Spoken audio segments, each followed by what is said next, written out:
Disappointment, I guess.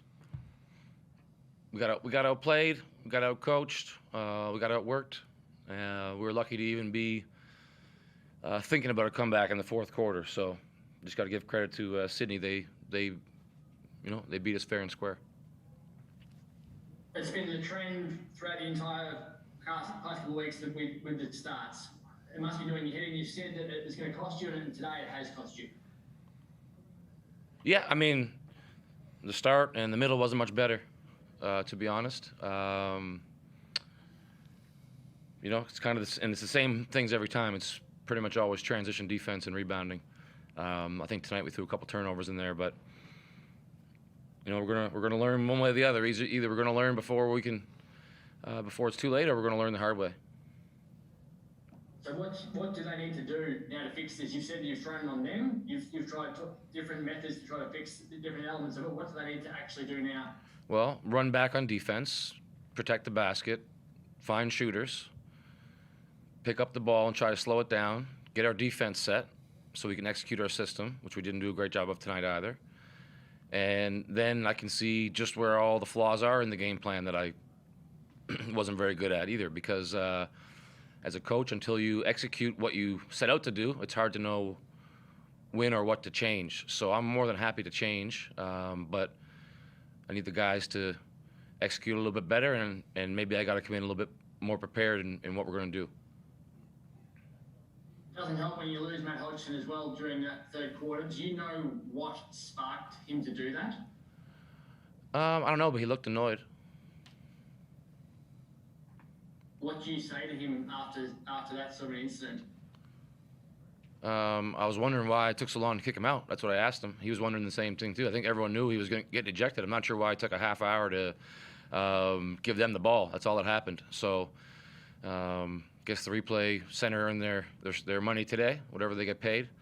And we all had to sit there for the third delay of the game. So not only did we get our butts kicked, we had to sit out there for an extra hour and a half between the delayed start and that. So whatever we did to deserve all that, I guess we got what was coming to us.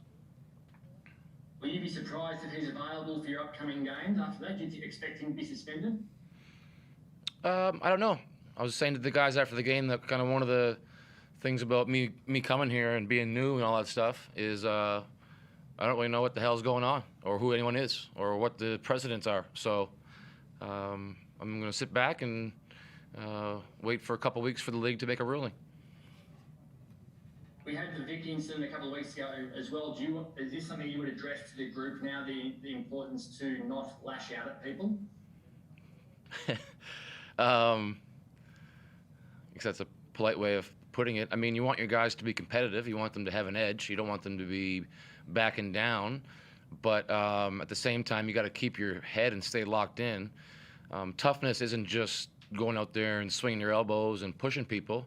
Toughness is locking into the game plan, execute it, making adjustments, putting your body on the line in a legal way to get stops and get your teammates shots. So maybe we need to, make sure everyone knows the definition of toughness as it relates to basketball. Sarah, please continue. Yeah, thanks, guys. Coach, I guess how big of a loss is Matt? I mean, what does he sort of do for your team, do you think? Well, technically speaking, it's a 7'1" height-wise and 7'6" wingspan. So I mean, I'm not trying to be smart-ass. Like, that's a big loss when you're a smaller team. He's our best rim protector, and he showed a lot of good things on this road trip in terms of protecting the rim. So I guess figuratively and literally, it's a big loss if that's what happens. But like I said, I don't know how things work or what constitutes a suspension. So I'm not even really going to guess or speculate. I'll just figure it out, and whoever we have available, we'll practice with or play with. The Wildcats and Sydney have always had a pretty big rivalry going back, decades. I guess, do you think this is a part of it? And I guess maybe why, things sparked up tonight? Yeah, what's what they tell me. I mean, like I said, I haven't been around, so I don't have any personal deep-rooted feelings any one way about anyone. I just try to do my best and obviously we want to win no matter who we're playing against. But I guess Jesse could probably answer that better. He's been around the league a lot longer than I have, as has most of the guys. So, rivalry or not, losing never feels good, and every game counts the same. So for me, it's a loss, and we got to get better, and I have to be better, and we have to really prepare for the next opponent because it's never gets any easier in this league. Jesse, do you find that as well? Do you think that these teams always come up against each other in pretty fiery manners? Oh, look, I think if you've got two teams with pretty storied histories in the NBL, there's always going to be, that rivalry speculation. But as Scott said, there's a lot of new guys in this team. Scott's new. The rivalry means nothing to him, really.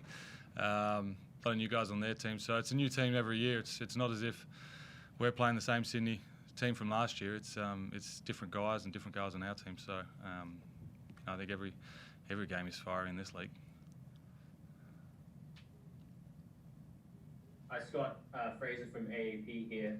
Just a question about your starts in the last couple of games. Broadcast made note that you've been a bit sluggish to start games. I just want to know if you've got your finger on what might be contributing to that, and if fatigue played a role in the result today after 4 games on the trot quite quickly in the past week or so.